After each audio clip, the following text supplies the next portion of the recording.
What's up guys, welcome back to the channel. Today's video is going to be short, sweet, to the point. I'm going to show you how to operate the front lift on the Lamborghini Huracan Evo. Let's get into it.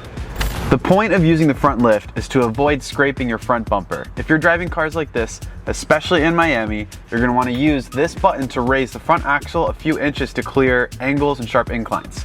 Now you're going to find this button on the console above your right knee. Let me show you now. To locate the button in the Huracan Evo, above the touchscreen, you're gonna find this strip of buttons here. It's gonna be the second one from the left, and the way you know is it has a picture of the Huracan's outline and an up and down arrow indicating the lift. By pulling this, it lifts the car's front axle about 1.5 inches, but before we do that, let's turn the car on.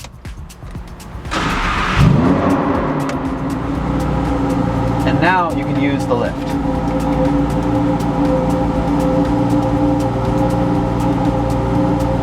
This is going to complete our how-to video on the Lamborghini Huracan Evo front lift. If you want to learn more about this car, we've done a full review on the Evo. You can find it linked down below. And if you like this content, guys, please give this video a like.